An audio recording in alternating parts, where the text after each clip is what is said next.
अगर आप आगरा आना चाहते हो तो भारत के किसी भी स्टेशन से आपको डायरेक्ट ट्रेनें या कनेक्टिंग ट्रेनें मिल जाएंगी।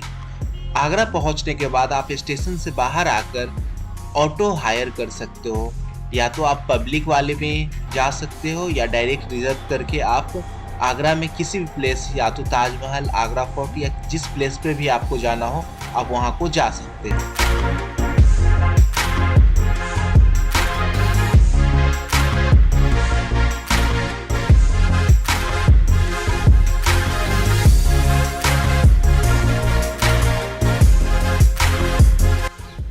Welcome back to the channel. मेरा नाम है विकास। आप देख रहे हैं मेरा यूट्यूब चैनल संडिलिया ब्लॉग्स। अभी मैं हूँ आगरा में, और आगरा में मैं आपको लेकर चल रहा हूँ यहाँ के हर एक फेमस प्लेसेस को घुमाने। तो सबसे पहले अभी मैं जहाँ पे हूँ, मैं ताजमहल की तरफ बढ़ रहा हूँ। तो चलो आप मेरे साथ चलो और यहाँ के सबसे खूबसूरत नज़ारों का आनंद उठाओ। मैं जब आगरा पहुंचा तो यहाँ पे बहुत ज़्यादा ही भीड़ थी, और जबकि मैं यहाँ पे सुबह सुबह पहुंच गया था 8 बजे के करीब, फिर भी बहुत ज़्यादा यहाँ पे लंबी लाइन थी। तो कोशिश करना आप जब भी आते हो तो अर्ली मॉर्निंग आ जाया करो।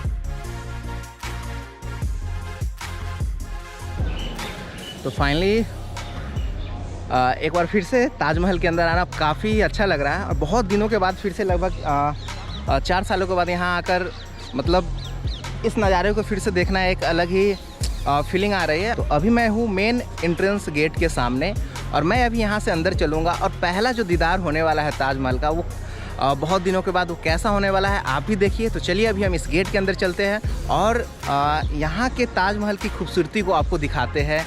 क्या सच में वो इतनी खूबसूरत है? तो चलिए आपको दिखाते हैं फिर।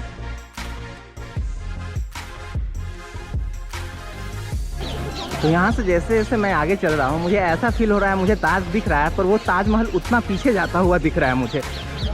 ये एक इल्यूज़न है, पर ऐसा ही जो मुझे दिख रहा है मैं वो आपको दिखाना चाह रहा हूँ।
तो अभी मैं ताजमहल के अंदर हूँ, और ताजमहल मोहब्बत की निशानी मानी जाती है, और ये दुनिया की 7 अजूबों में से एक अजूबा है। और ऐसे ही ये दुनिया के 7 अजूबों में से एक अजूबा क्यों है, इसका कारण अभी हम उसके पास चल रहे हैं और आपको बताते हैं। मेरे पीछे आप फाउंटेन्स देख पा रहे होंगे, इसकी भी कुछ हिस्ट्री है। तो अभी आगे बढ़ते हुए मैं यहाँ की जितने भी सारे हिस्ट्री है, जो भी इससे जुड़े रिलेटेड तथ्य है, वो सभी को मैं आपको बताऊंगा। तो चलिए।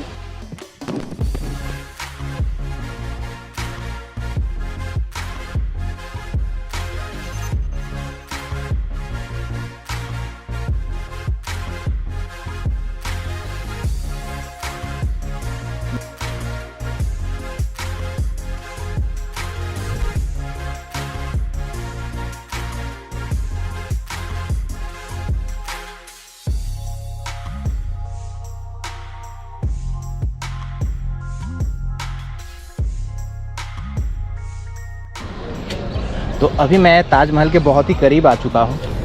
अभी चलते हैं ताजमहल को टच करते हैं, फिर आपको इसके बारे में और कुछ भी बताएंगे।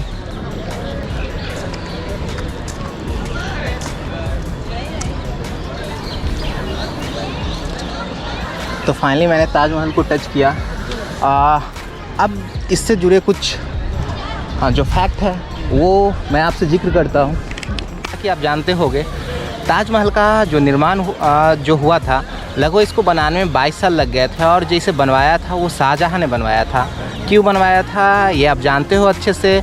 मुमताज़ जो उनकी पत्नी थी, सबसे प्यारी पत्नी बोल सकते हैं, उनके याद में इसे बनवाया था।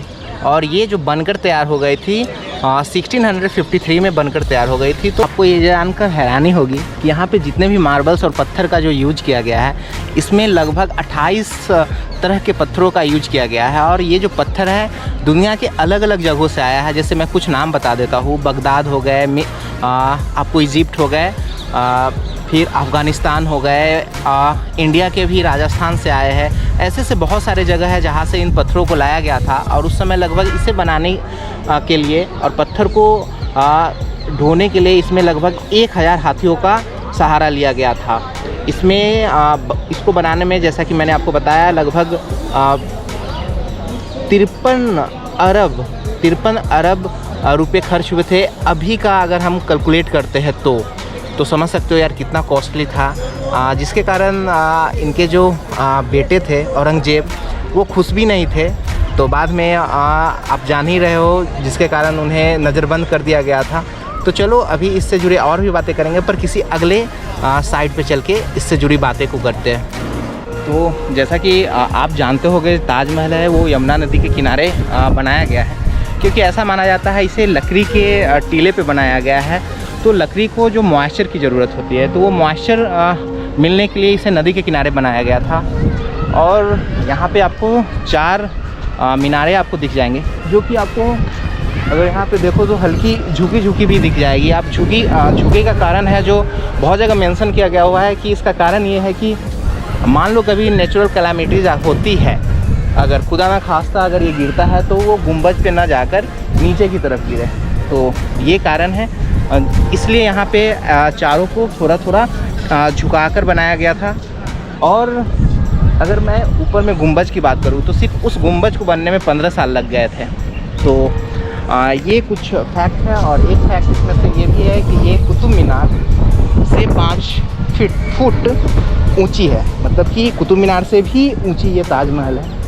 तो यार कितनी खूबसूरत है, मैं व्याख्या नहीं कर सकता हूँ उसकी खूबसूरती को। सच में जब ये बना होगा और उस समय कैसा दिखता होगा ये आप सोच सकते हो। तो चलो मैं इसके अगले साइड चलता हूँ, जहाँ पे एक मस्जिद है, मॉस्क है, तो वहाँ चलता हूँ, उसे आपको दिखाता हूँ अगले साइड चल के।